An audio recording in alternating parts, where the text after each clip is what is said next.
A man posing as a homeowners association leader sent armed imposters to raid Logan Myers' home just because his brother served in Delta Force. Backed by a twisted sense of control, the HOA official used private contractors to break into a locked gun safe under false authority. But the moment Daniel Myers walked through that door, everything changed. Fast, precise, and unstoppable. Just wait until you hear how this ambush turned into a reckoning, and why justice, in the end, came crashing through the walls. It started like any other Saturday. Logan Myers was in the backyard, stacking firewood, trying to beat the late afternoon heat. Birds chirped in the trees overhead, and somewhere down the street a lawnmower hummed. Just another quiet day in Oak Hills Estates. Then the black SUV pulled up. No decals, no plates, just tinted windows and tires that crunched over the gravel with deliberate weight. 3 men jumped out before the engine even stopped. They moved fast, like they had a purpose, and it wasn't friendly. They wore tactical vests labeled HOA Enforcement, but nothing about them felt official. One of them, tall and broad with a buzz cut, walked straight up to Logan and thrust a folded paper into his chest.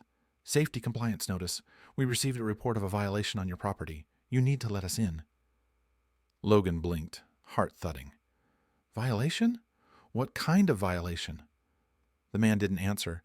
Another one, stockier with mirrored sunglasses, pulled a badge out of his vest and flashed it too quickly to read.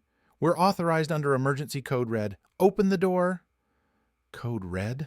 That wasn't a thing. At least not in any HOA Logan had ever heard of. Still, the way they moved, assertive, coordinated, shook him. They looked like they knew what they were doing. Maybe there was a gas leak. Maybe someone saw smoke. His brain scrambled for reasons. He didn't want to escalate anything with armed men in his yard, so he stepped aside. Inside, his wife Emily had just come from the kitchen. She froze in place as the men marched past them like they owned the place. No questions, no hesitation. "We received a tip," the one in front said over his shoulder, "about unsecured firearms in the basement." Emily's eyes widened. Logan didn't say a word. The only guns in the house were locked inside a heavy-duty safe, bolted to a concrete base, hidden behind a false wall panel in the basement utility room. It was something only he and Emily knew about. He'd built the enclosure himself. No one could have just guessed it was there. That's when it clicked. This wasn't about a violation. This wasn't HOA business, and these men weren't who they claimed to be. Logan's skin went cold as he looked down the hallway and heard the basement door creak open. They weren't looking for violations. They were hunting for something very specific, and they knew exactly where to find it. The first sound was unmistakable. A high-pitched metal-on-metal screech echoed up from the basement. Logan flinched. They'd found it. The safe. For a second, his brain refused to accept it. How did they even know where to look? But then came a dull thud, and another, and another. Crowbars, drills, something heavy being dropped against steel. One of the men's voices floated up the stairs, low and calm, through a radio. "Target located. Initiating breach." Emily stood pressed against the kitchen doorway, her eyes locked on Logan's. She didn't speak at first, just mouthed it. "Call 911. He didn't move.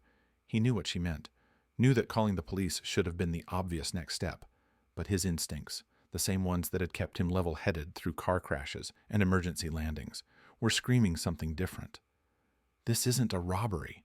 This is coordinated, and if they aren't real cops, how deep does this go? He slowly reached for his phone. No signal, not in the middle of the house. His jaw clenched. Downstairs the noise grew louder, sparks flying, heavy tools hammering against the safe's locking bolts. They were going at it like they had all the time in the world, not frantic, not messy, methodical, like they'd done this before. Logan's fists tightened at his sides. Inside that safe were 2 handguns and a locked carbine, all registered, all legal. His responsibility as a husband and as someone trained enough to know how to store them safely. But in the wrong hands, this could turn into something far worse than a break-in. And still, He stood frozen, not out of fear, but out of calculation. If he moved now, would it set them off? Were they armed? Was someone else waiting outside? He glanced out the window. The SUV was still parked at an angle on his lawn. Its engine idled softly, tauntingly, as if daring him to make a run for it. Then he heard a voice from the basement. It was flat, measured, cold. "You think we don't know who your brother is?" The words hit like a punch to the chest. Logan's heart dropped, not because of what they said, but because of what they meant. This wasn't about the weapons.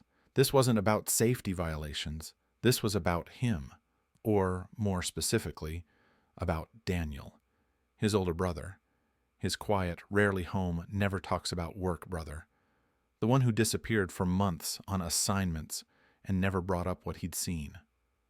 The basement went quiet, just the hiss of the drill spinning down. Emily's breath caught in her throat. Logan didn't move, because in that exact moment, the entire situation shifted. These men weren't just breaking in. They were sending a message, and Logan had no idea how long he had left before that message turned into something worse. The front door exploded open with a crack that echoed through the entire house. A single voice cut through the chaos like a command from the heavens. "Step away from that safe." Everyone froze, even the men in the basement. Logan turned his head toward the entryway, already knowing who he was about to see. Daniel Myers stood in the doorway, framed in sunlight, face carved from stone. He wasn't in uniform, just jeans, boots, and a black windbreaker, but there was no mistaking the presence he carried. His build was all muscle, nothing wasted, his movements economical, deliberate. But what struck hardest, what made one of the intruders actually take a step back, were his eyes. Cold, focused, calculating, the kind of gaze that didn't just see danger, it measured it. Without a word, Daniel moved. The first man barely had time to turn before he was face down on the tile, arms wrenched behind his back. Daniel pinned him effortlessly, using the man's own weight against him. The second man, upstairs now, having come up to check on the front, made a break for it. Bad choice. Daniel caught him mid-stride and drove him into the wall next to the coat rack. The thud shook the drywall, but Daniel was already pulling zip ties from his pocket, with the kind of ease that made it clear this was far from his first time. "Call the sheriff," he said, his voice level but unignorable. Emily, still frozen, snapped into motion. Down in the basement, the third man heard the commotion and tried something stupid. His hand dipped into his vest. But Daniel was already descending the stairs. "Don't," he warned. The man hesitated, just long enough. Daniel crossed the gap in 3 controlled steps and swept the man's legs out from under him.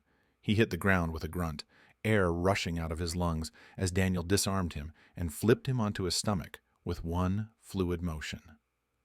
Logan didn't speak, didn't move.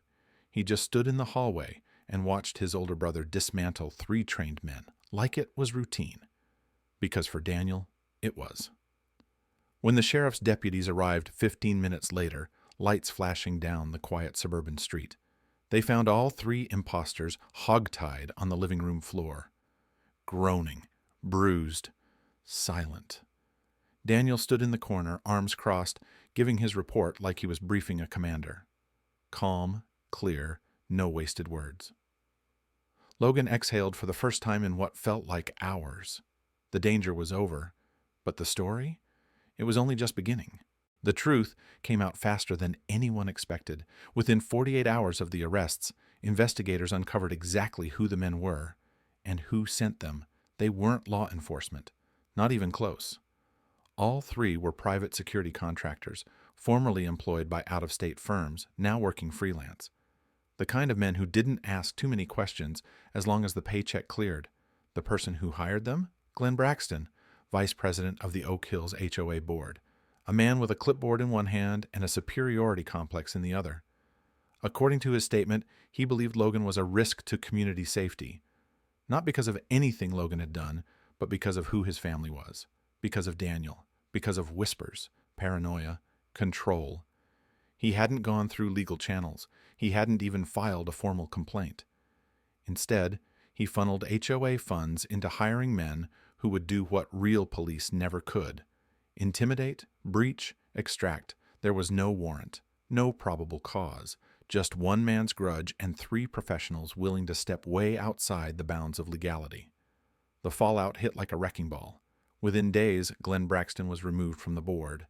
The HOA was forced into emergency re-election. Lawsuits followed, both civil and criminal. The contractors were indicted on multiple charges: trespassing, impersonation, unlawful entry, conspiracy to commit theft. Logan filed a suit of his own and won. But when reporters later asked what victory felt like, he didn't mention the court ruling or the settlement or the headlines. He talked about that moment when the door burst open, when his brother stepped in, when the fear that had wrapped itself around his spine finally shattered. It wasn't just about stopping the break-in. It was about reclaiming control of his home, his dignity, his peace. For weeks after, neighbors would pass by and stop to talk, some out of concern, others out of shame. Most had no idea the HOA had overreached so far. A few admitted they'd heard Glen talk in coded language about threat profiles and external military influence. Logan didn't blame them. Not really. He knew what it meant to live quietly, how easy it was to become a target just by not fitting into someone else's idea of normal. The safe in the basement was replaced, stronger, thicker, wired into an independent security system Daniel helped him design. And this time, it wasn't hidden. It stood in full view, an ironclad reminder that safety didn't come from silence. Justice wasn't just a courtroom decision or a newspaper headline. It was the moment a brother stepped through a doorway and made the world make sense again. And from that day on, no one in Oak Hills ever mistook Logan Myers for someone who could be pushed. Not again. Not ever.